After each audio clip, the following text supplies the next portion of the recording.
Good evening, ladies and gentlemen. Would you kindly welcome to the stage Lord Phillips of Sudbury.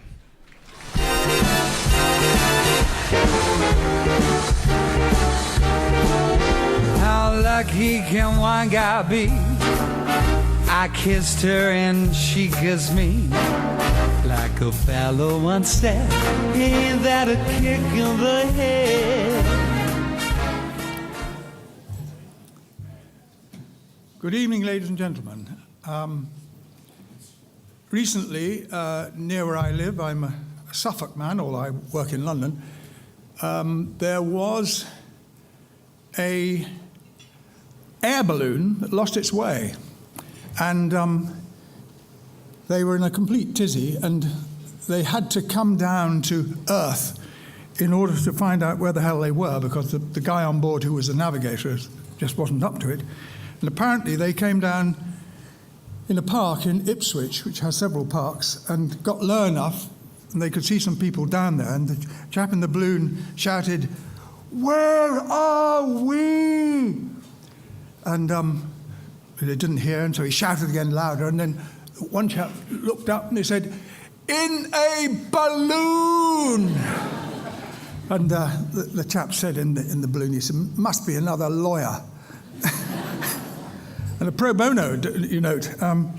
But this is a great evening, and thank you very much to LexisNexis for providing this occasion and doing all the organisation and bearing most of the cost. It's a great service that you do, if I may say so, both to those who are going to honour tonight with prizes, and in particular to the pro bono movement, if I can call it that. I was the founder and president now of LawWorks, which used to be called Solicitors Pro Bono Group. And I'd like to say, if I may, just a few words about the world of pro bono. It's a strange age we're in, don't you think? Extraordinary age. It's not just the bizarre extremes of the financial and banking sectors. The infection goes far wider. And when Sir Sidney Kentridge, who I'm privileged to have known for many years, talked of us as a profession and a vocation, I have to say, Sidney, that I wish it was so, because we are decreasingly either of those things. And indeed, the world we are part of, the professional world we're part of, accountants, surveyors, you name it, there is a general decline, some would say collapse, in the old ethos. I can't pretend that I started as early as you did, but I started full-time as office boy in a country solicitor's office in 1957. And believe me, that world was unbelievably different. To start with, it was a maximum of 20 partners. That didn't change till the 60s. Absolutely no advertising was allowed. The idea of alternative business structures would have been just a rather bad joke. Conditional fees, although they've been cut back somewhat, again, utterly beyond comprehension. And what's more, pretty well every firm did, as a matter of course, pro bono. They didn't call it pro bono, it was just part of the job. It was what's called taking the rough with the smooth. Mind you, they didn't have timesheets in those days, that's true, and they were much more community-based.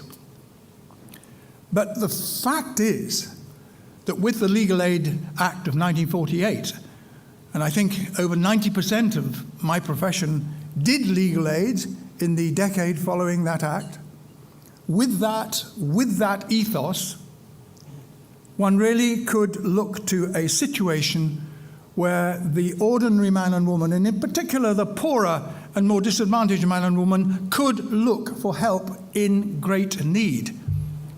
My principal said, "We never turn anybody away from the door of this office." And that was commonplace. We helped them over the stile. May not have been the same service as our best client, but we helped them over the stile. Today, if that hasn't gone, it's going fast. The smaller firms which still do by far the greater amount proportionately of pro bono work, they're under immense strain.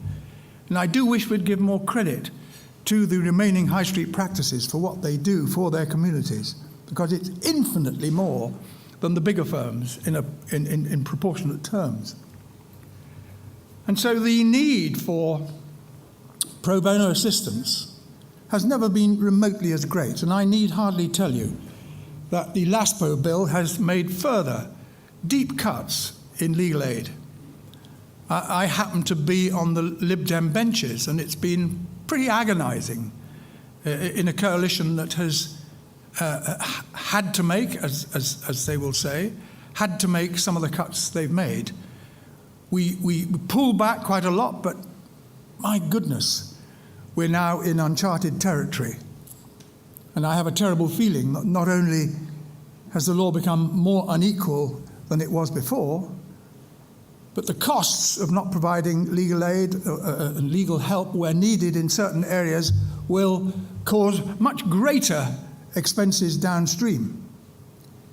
And so, forgive me being a bit over-serious, you may think, at a dinner like this, but I do hope that with these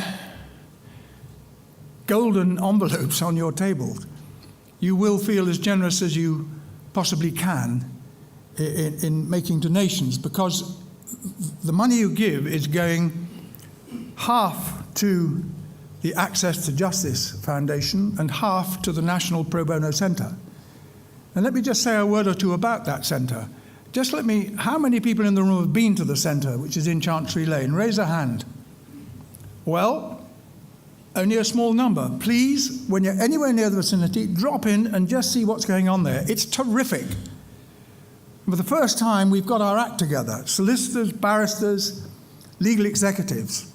We're all there. Bar Pro Bono Unit, Silex Pro Bono Unit, we solicitors through LawWorks, our unit.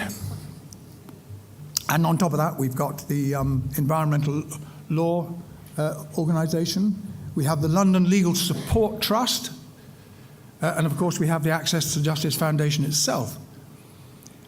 And as I say, the multiplier effect of anything you can do by way of donation will be remarkable. I mean, if I just take the Bar Pro Bono Unit, they've got nearly 3,000 barristers on their panel now. That's phenomenal. A much greater percentage, I have to say, than we solicitors, but nonetheless, in LawWorks last year, we enabled 40,000 people to get face-to-face advice who otherwise would not have had it.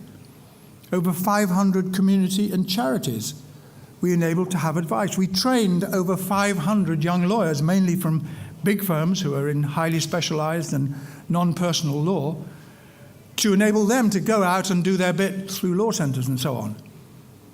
We started a telephone helpline this year, 8 months ago. We've seen a 46% increase in the last 4 months. Not surprising, you may say, although the need arose in April. That's when the cuts came into effect.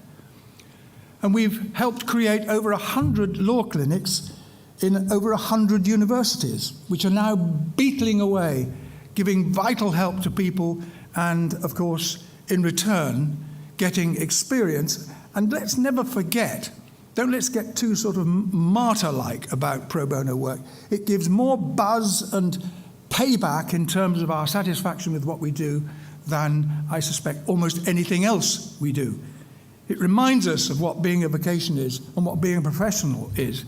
And how in God's name can you be a professional lawyer in a society like ours and not live out the word justice?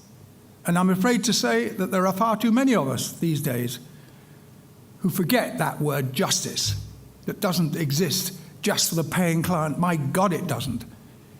And so please be as generous as you can tonight.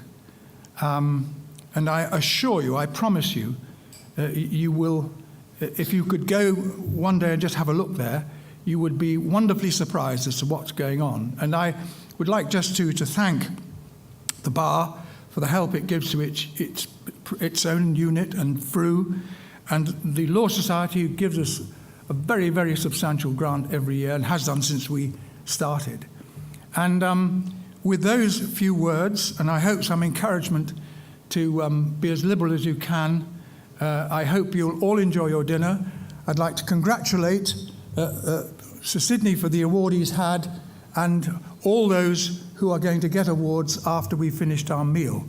Because whilst being sombre in what I've said, there are some wonderful points of light in the profession. And the truth is, I think you would all agree with this, the truth is that the vast, vast majority of lawyers of whatever kind want to help the world go round. They want to see justice done. They don't want this ludicrous tsunami of statute law that we pour out of Parliament every year. 13,000 pages of new law a year and only 3,000 repeals. They know the impact of that on ordinary people. It's a farce and a paradox. But we all want to try and do better. And so tonight we're doing that. Thank you.